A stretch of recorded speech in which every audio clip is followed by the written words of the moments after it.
All right, so we're going to finish up 6.5 part 2, and we're going to go back to where we were with example 1. We're going to skip example, well, this second problem, because this was in the homework last night, so we already went over that one. Let's look at this one. So we had written down our 3 sides. I'll just need somebody to remind me what we called what. So that was the 90. And what did we have for A? Yep. 4.815. 4.8. Is that the only one we had solved for? We solved for C as well, and then also beta. The only thing we had left to solve for was B. Oh, to solve for B. Okay, so what do we have for A? 4.815. 815. And B, you said we didn't have yet? Yeah, we don't have that. Okay, so we'll finish up B. And C, what did we have for that? A. Oh, yeah, let's get it. And what did we have for alpha? Alpha we had 37 degrees. So the other one was 53? Yep. Okay, and that one we had to solve for. And that one. Okay, so let's finish it up by just solving for B. Okay, I'm going to draw my diagram just so I can see what's opposite and adjacent. So I'm going to put A over here, but I'm not going to put the label because it doesn't look like that was given. Alpha was given, so I'll put that. Beta, I'm not going to write down because it wasn't given. And C was given, so I'll put that. Okay, so we're going to use what was given, and what we want to find. So the first thing we need to do is label the positions of these 2 sides. Side 8 is in what position? Yep. That's your hypotenuse. And what about side B? What position is that, Caleb? Adjacent. That's adjacent. Okay, so now we need a trig function that's going to involve what we know and what we want to know. Hypotenuse and adjacent. So what trig function involves adjacent and hypotenuse? Cosine. So your trig function, leave room for the argument you're going to plug in, and put your fraction on the other side. Okay, what's the angle that I'm plugging into cosine? Laura? 37. And now the other side is the definition adjacent over hypotenuse. What side is adjacent to the 37? B. B. And the hypotenuse we have right here, 8. Now, this is not the case where you want to use the trick I showed you. You could swap 8 and cosine 37, but that doesn't help you do anything. What you want to do is get B by itself. So we need to get rid of the divide by 8. So how would we get B by itself? Yep. Multiply each side by 8. Yep. Multiply each side by 8. That's gone. And we're done. Okay, so now just type that in. Make sure you are in degrees because there'll be some problems we did earlier in the week, like when we did the graphing stuff, that was in radians. So when you get to this section on the test, it's all degrees. So just make sure you're in degrees. Okay, so 6.389.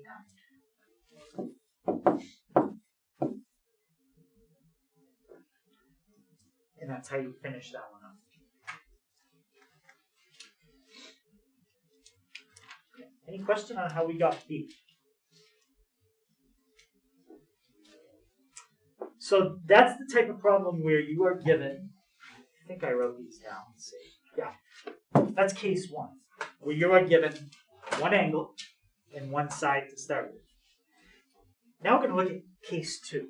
Okay? What happens if I give you 2 sides? It's different. Okay? It's a little different. So let's take a look at the case where you have 2 sides. They're a little bit vague in the problem about which leg they're giving you. They don't say if it's A or if it's B, So it doesn't matter which one you make it. The only difference is going to be if you do it opposite of the way I do it, our answers for alpha and beta are going to be switched.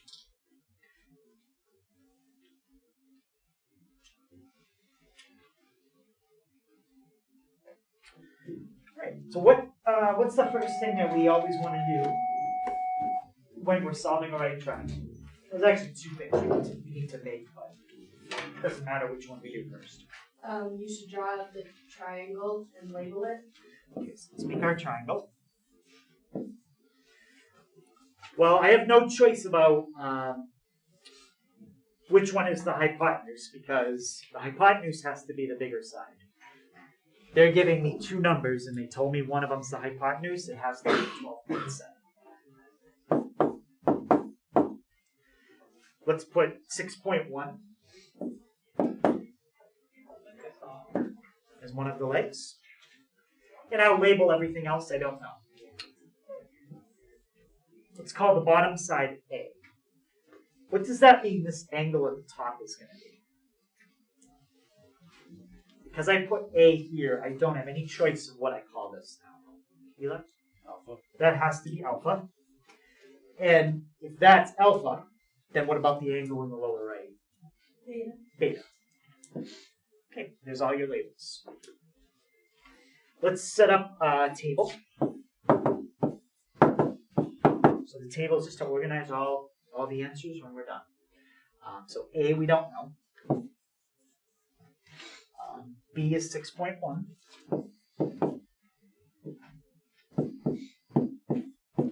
And C is 12.7.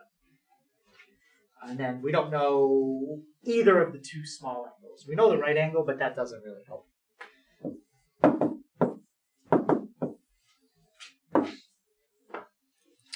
Okay. So when we start to solve this one, there's something here you can do that is okay this time, but I didn't want to do it in the last couple of problems. Pythagorean. No, that didn't come out right, but you know what I mean. Yeah. So yeah, Pythagorean theorem is okay to do here. Why? I didn't want to do it before. How come I'm okay now? Yeah. Because they give you the numbers instead of like you finding them. So Yeah. You can't trust them. Yeah, they gave me the numbers. So I'm going to fill in what they gave me into the formula, and I'm not putting anything in the formula that I calculated. So Caleb, can you set the Pythagorean theorem up for me using these three values? Yeah. So it can be A to the second plus B to the 6.1 to the second equals 12.7. The second. To the second. Yeah. So there's your formula to find A.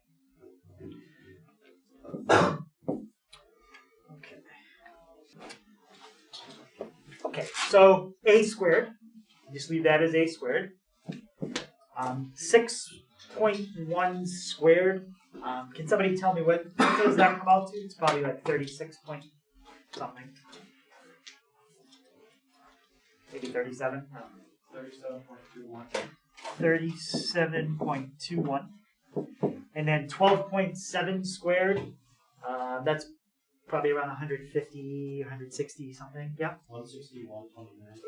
161.29. Okay, so now we want to move the 37 to the other side.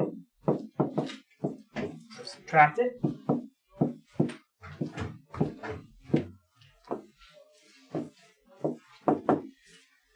All right, so we're going to get A squared equals, what's that going to be? 124.08. Yes, I was almost there. 124.08. And then we need the square root of that to get the final answer.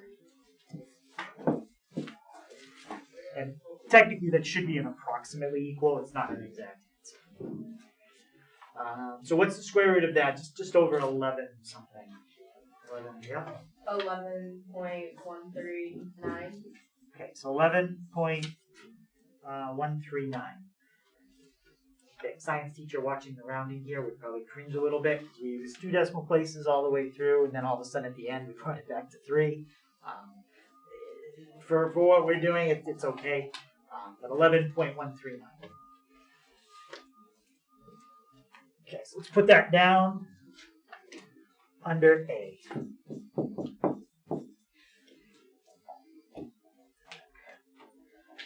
Okay, so now we've got the side. We don't want to use that for anything else because we did all kinds of rounding to get that. Now we want to find alpha. So I'm going to circle alpha, the 6.1, and the 12.7. What position is the 6.1 in? Yep. Adjacent. That's adjacent. And what position is the 12.7? Yeah. Hypotenuse. And what trig function has adjacent and hypotenuse in it? Cosine. So this is now to find alpha. So your trig function, your argument, and your fraction. Okay, your angle is alpha. So this is different. Every time we've done one of these problems, the variable's been in the fraction. This time, the variable is inside the trig function. And it's a 6.1 over 12.7.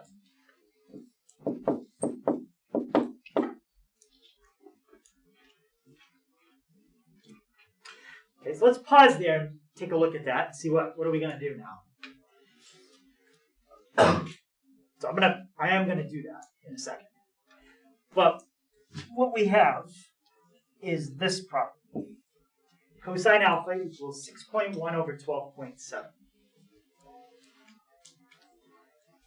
We need to get rid of cosine so we can get alpha by itself. But cosine is a function. Kind of like if I said to you the square root of 3. Actually, let's do it like this. X squared equals 3. Squaring is a function.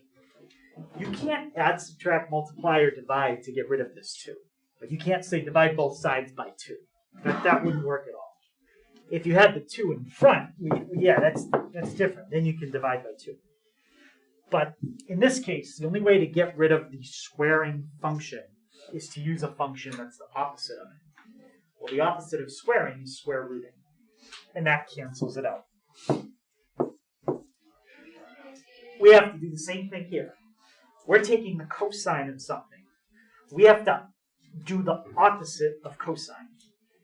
And the opposite of cosine is called inverse cosine.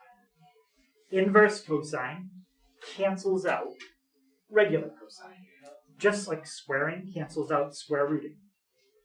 Adding cancels out subtracting. It's exactly the same connection. And when we do inverse cosine, or inverse sine, or inverse tangent, the symbol for it is the trig function with a -1 that kind of looks like an exponent, but this -1 actually has nothing to do with being an exponent at all. The -1 is a symbol on the trig function that means inverse trig. There is another way to write an inverse trig function, and that's with the word arc.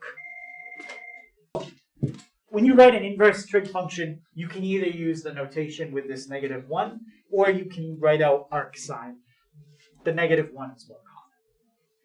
Are we solving for beta or alpha? In the problem we're doing, I forgot what label it was. It looks like we're finding alpha. Yeah. All right, so let's take a look at how do we use inverse trig to finish up the example we're in the middle of. Just like if you had that equation I mentioned earlier with something like this. The way you would explain to somebody what to do here, and the right verb you want to use is take. You want to take the square root of both sides to solve this problem. We're going to use exactly the same word here. We want to take the inverse cosine of what's on both sides. So we're going to take the inverse cosine of that entire thing. And I don't really have enough room to squeeze it in here, but we're going to take the inverse cosine of that entire thing. You can use brackets or parentheses. It doesn't matter. I just want you to understand that there is no multiplication happening here. None. You're just taking the inverse cosine of what's on the left. And just like squaring and square rooting, the inverse causes the cosine to disappear. So all you have on the left side now is alpha. And on the right-hand side, you have something you need to type in. It's the inverse cosine of 6.1 over 12.7. So now we have to talk about how do you do inverse cosine on the calculator. You still have to use one of the buttons that's here, but you have to press another button first. Okay? You have to do second cosine. Yep. Second cosine, and it gives you the symbol for inverse cosine. Now you can type in what you're doing. 6.1 over 12.7. So that's 61.294.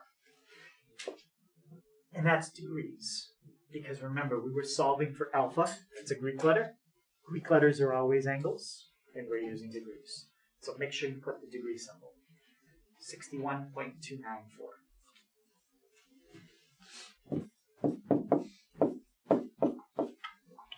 Now, if I had to get beta really quick, in like under 5 seconds, I could just do 90 minus the last answer that I had. Well, I guess it's not going to be under 5 seconds now. 61.294. And I get 28.706. Because these two angles should add up to 90. But if I got alpha wrong, and then I subtract it from 90 to get beta, now beta is going to be wrong too. So what we're going to do is we're going to find beta the same way we just found alpha, with inverse trig. But it should come out to 28.706 because I'm pretty confident that that answer is right. Okay, so just keep that 28.706 in mind. All right, let's find beta. So that's what I want to find. That's the side I'm going to use, and that's the other side.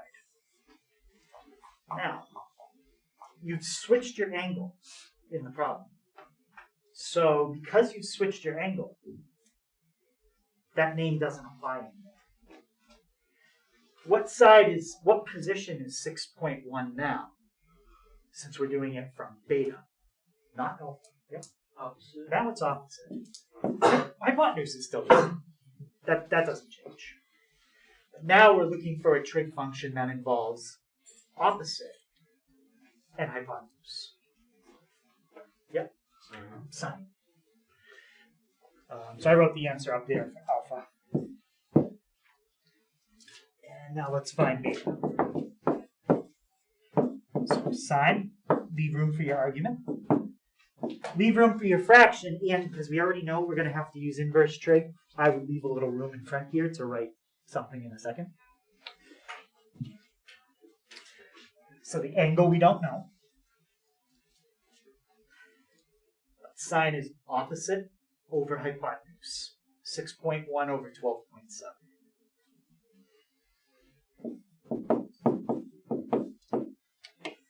Okay. Our goal now is to get the beta by itself, so we have to get rid of the sine function. What function cancels out the sine function? Cosecant? That's the reciprocal of it. Ah. Yep. Arc sine or inverse sine, yes. So we need to take the inverse sine of what's on the left, and that's going to cancel regular sine. Take the inverse sine of what's on the right. And if we did everything right, it should be 28.706. Inverse sine, 6.1 divided by 12.7. Sure enough, you get 28.706, which is what I should have. But by doing it the way we did here, we weren't relying on any other answer in the problem to figure out our answer. So this kind of problem, you can get partial credit if you get one thing right and you get something else wrong. Question? No. 28.706.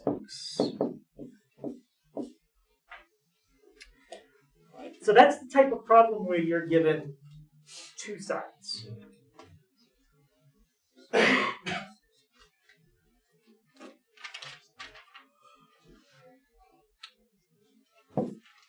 So when you're given a side and an angle, you will not be using inverse trig.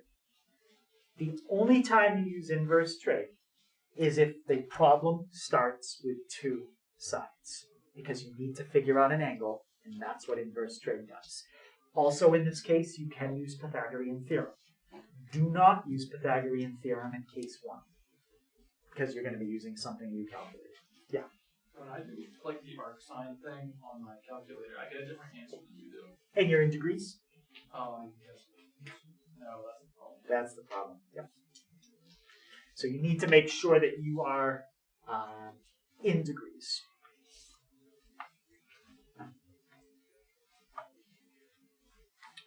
All right. I think I'm going to skip this one. This is another example with two sides.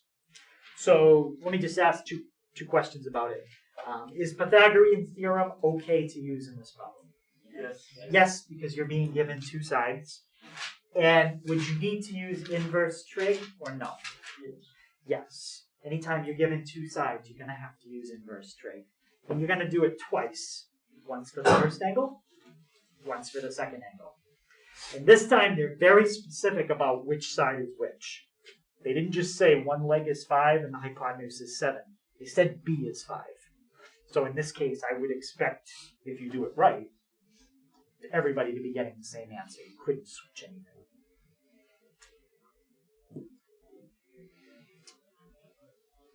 All right, let's try this one. So find the 6 trig functions of theta.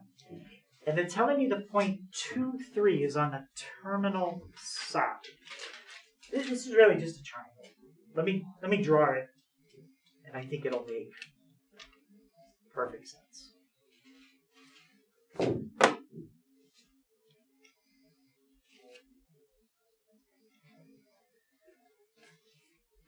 so here's our grid.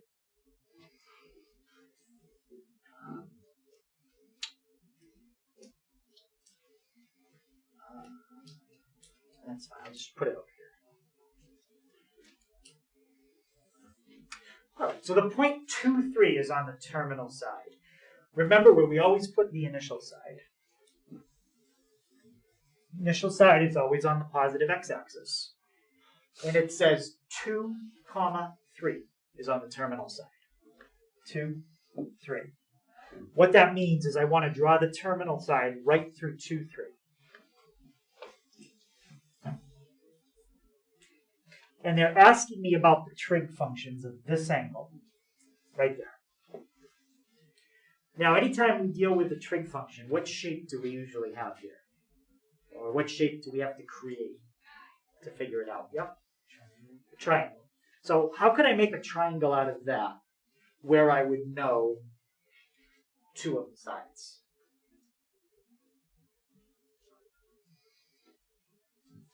Yep. You went just straight down from the point. Yeah.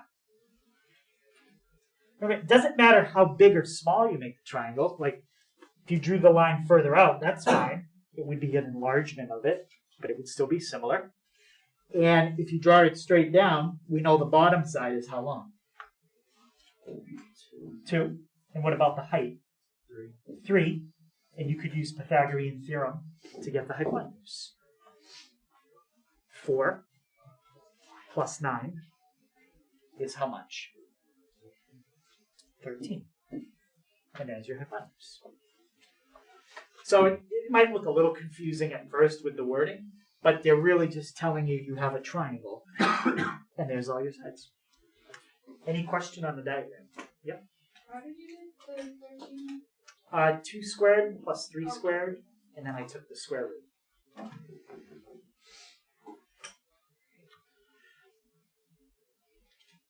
All right, so let's go through our trig functions. What's the sign going to be here?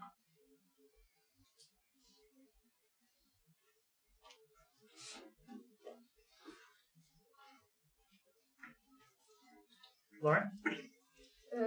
It would be, it's the opposite over hypotenuse, so it would be 3 over 13 squared, and you would have to move that. Can you say that again? 3 over the square root of 13. Yeah. And you have to move that to the top, so it would be 3 square root of 13. Over 3? 13. Over 13, sorry. 13. Yeah, so 3 square root of 13 over 13. How about my cosine?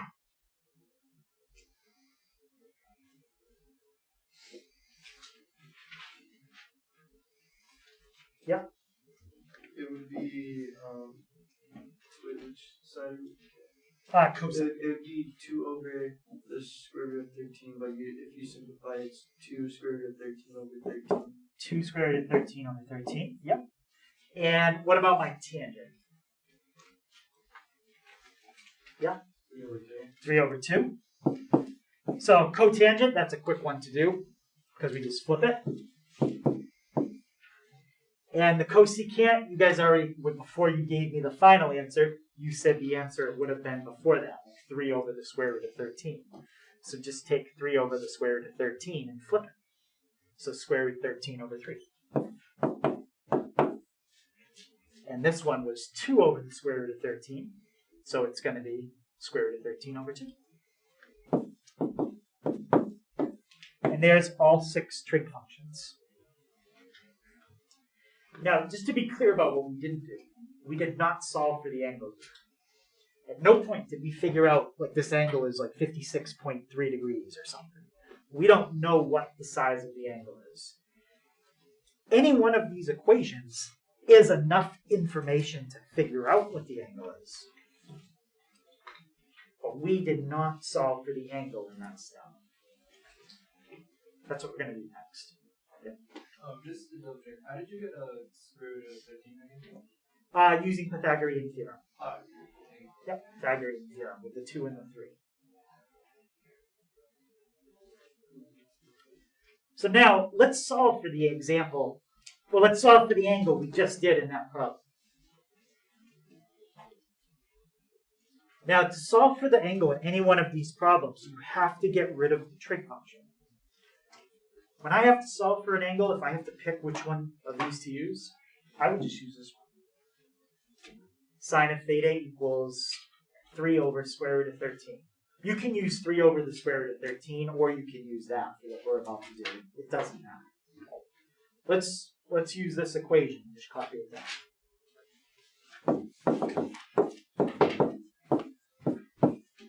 The reason it's okay to write it with the square root in the bottom here is because that's not the final answer to the question.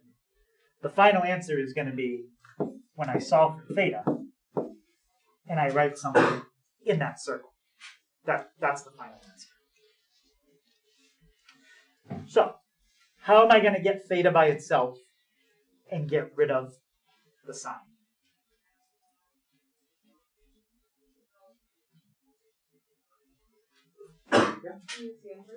Yeah, we're going to take the inverse sine of what's on the left.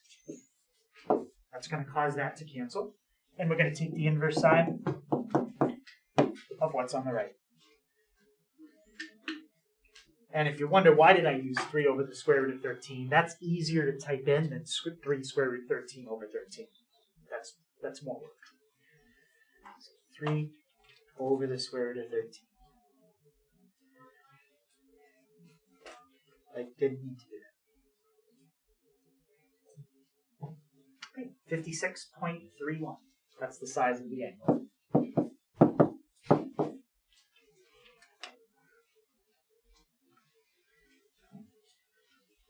Any question on that? Now you could have done the inverse cosine of 2 square root 13 over 13, and you also would have gotten 56.31. Or you could have done the inverse tangent of 3 over 2. You might say, well, why not just use this one? This doesn't even have any square roots in it. Well, we want to stick with using sine.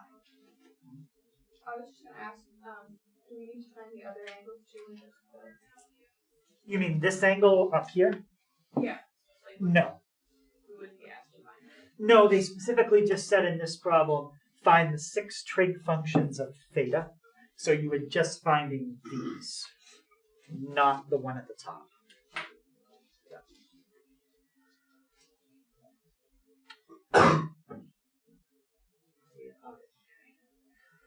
All right, so we just did the point 2, 3. Let me go back to that grid. And we found that angle. What if I had the point -2, 3? Let's draw that. -2, 3. And I put theta right there. How does that triangle in red and black compare to each other? Yep. Yeah, they're congruent, right? They're reflections of each other. So instead of focusing on this angle, if I said to you to figure out how big this angle is, we know theta is 56 point, what was it? 31? I think that's what it was. How would you figure out how big this is if you know this part is 56.31 from here to here? Yeah? You find the difference between that and 90, and then you add that with 90. Yeah, can we simplify that? Yeah, hold on. It worked in my head. Hold on, sorry. Yeah, so you subtract that number from 90 degrees. Subtract that number from 90 degrees, okay. And then once you find that difference, you add 90 degrees. And then add 90 back to it. Okay, let's Yeah, simplify I don't it. know if that makes sense. No, that works, but let's simplify it. So if you take 90 and you minus something, and then you add 90, Yeah, but what are you really doing? canceling out, but like, No, the 90s aren't canceling out. no. It's not 90 and then a minus 90. It's a 90 and a plus 90. Yeah?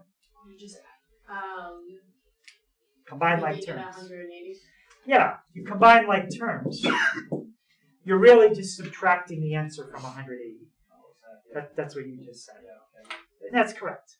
So to figure out this angle, if this is 56, take 180 minus that angle, and that would give you that angle. Now, let's do it in quadrant 3. Let's say our point was -2, -3. Let me try it. -2, -3. Is that right? Yeah. Now we're focusing on this angle. All the way to there.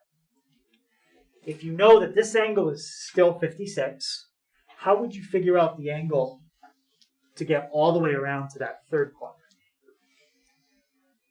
Yeah? Would you do 270 minus? If you knew this, you could say that your angle is this many degrees before 270. But we don't know this part here. We know this part over here. Yep. Did you do 180 minus whatever you got last time?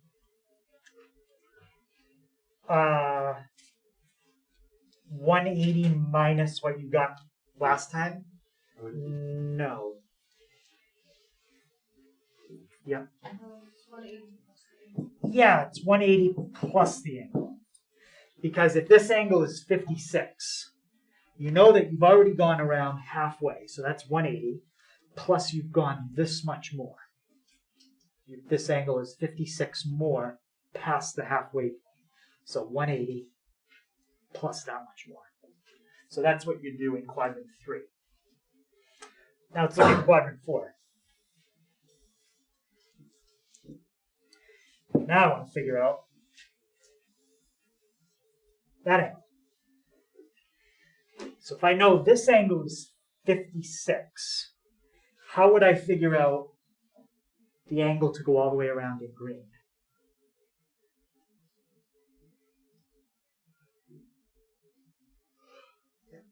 Do 0 minus theta. 0 minus 56. So that would give me the answer as a negative number. But yes, you could. So technically this angle is negative 56. But I'd like to do it as a positive number, but what you said is correct. So instead of 0, can't you do it as 360 minus? If you do 360 minus this angle, so you've gone all the way, almost 3/4 of the way around, but you're 56 degrees shy of going all the way around. So it's 56 degrees before 360. So that's why you do 360 minus your angle. So what we're looking at here, these are called reference angles. These 4 angles that are in red, blue, and those are both in black. It's the angle that's formed between the hypotenuse and the x-axis. It's called a reference angle. If you want to find the angle in your problem, and you're in quadrant 1, that's the simplest case. Because when you're in quadrant 1, the reference angle is the answer to your problem. But when you're in quadrant 2, if I asked you what this angle in black is, and you solved for that, you said 56. Well, 56 isn't in quadrant 2. To figure out the angle in quadrant 2, you have to take your reference angle and subtract it from 180. If you're finding an answer in quadrant 3, it's always going to be 180 plus this angle. Again, that's called a reference angle. So the reference angle is always between 0 and 90, but then you have to do something with it if you're in quadrants 2, 3, and 4 to get the whole answer. Here's like another example. Say I had a triangle like this, and I said this is 10 degrees. And I asked you how big this angle was right here. How would you figure out how big that angle in red is if you know that this part is 10? Yeah? 180 minus 10. Yeah. Because it's in quadrant 2, so the formula is 180 minus the angle you put right here. That's 10 degrees before going halfway, and 180 is halfway. So it makes more sense when you see it with numbers. Sometimes people get a little confused when they just see it as like a diagram. But that's what we're doing. We're just figuring out, based on that diagram, what angle we're working with. So the key, whether you're doing, let me go back to it for 1 second, whether you're doing quadrant 2, 3, 4, or even 1, it doesn't matter. You have to figure out this theta. That's the first step in the problem. And the way that you always figure out that theta is to use inverse sine. That's how you always want to do it. You want to do it just like we did in example 4, every time.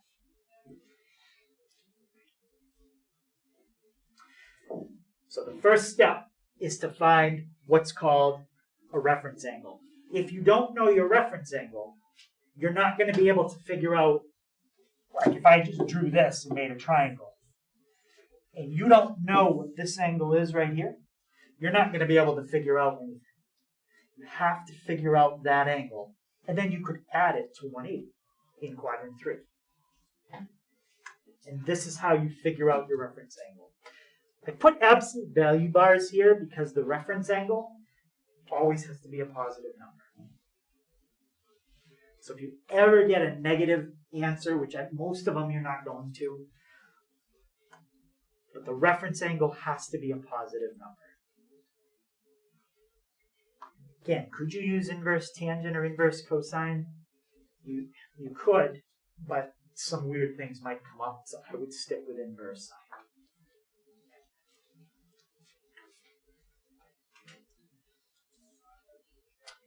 And if you're trying to find an answer that's in quadrant 2, after you figure out your reference angle, which ours was like 56 point, whatever it was, 3, you subtract your reference angle from 180. That's the formula for quadrant 2. For quadrant 3, after you find your reference angle, you have to add it to 180.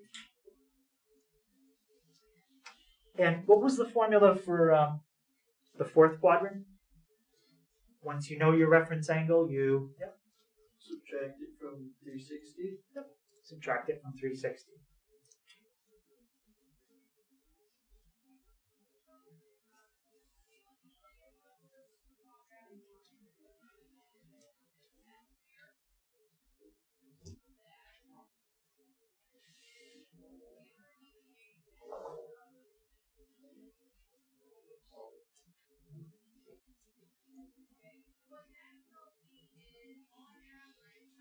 Okay, so everybody have those formulas. In quadrant 1, there is nothing you have to do special. In quadrant 1, you do inverse sine, that's it. That's your answer. You're done. Quadrants 2, 3, and 4, you have to adjust your answer using your reference.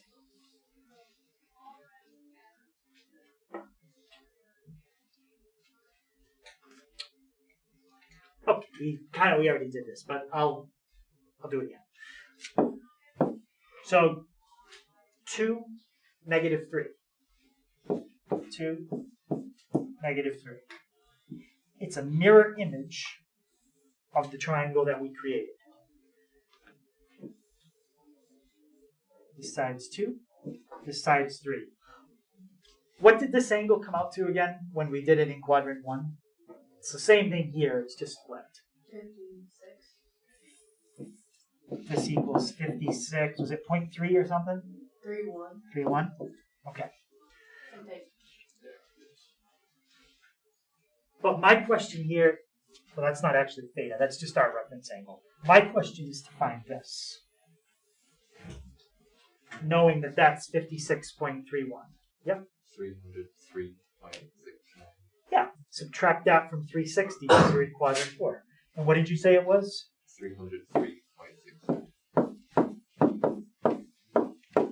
All right. That's it. Yep. So to actually find the angle, like the first angle, you have to do one of the 6 trig functions. Yep. And I usually do the inverse sine. That's the one I usually stick. Okay. So that requires you to know the opposite and the hypotenuse every time. If you don't know it, you got to use Pythagorean theorem to get it. Yeah. Yeah, that. So the last thing, and I think we talked about this before. If you're ever dealing with an angle that's a multiple of 90, those are kind of special cases because you can't really draw triangles for those angles. Normally what I would do to draw a triangle is I would go to my angle, like 45 degrees, draw the hypotenuse, and draw a line vertical. There's a triangle. But when it's at 90, I can't do that. 90 is right here. Draw my hypotenuse, draw my vertical. Well, it's the same thing. So that's why when you deal with angles that are multiples of 90, they land right on the axes. And the answers are always going to be nice numbers. They're either going to be 1s, negative 1s, 0s, or undefined. You don't get any square roots when you're dealing with multiples of 90. Like these square root of 2, square root of 3 stuff. You don't get fractions. You don't get anything like that. And those 4 angles, those are called quadrantal angles because they're the 4 angles that land on quadrants. Okay, that finishes up 6.5. So I think what I'm going to do, there is a study guide online for the test. I think it says review guide 6.4 and 6.5.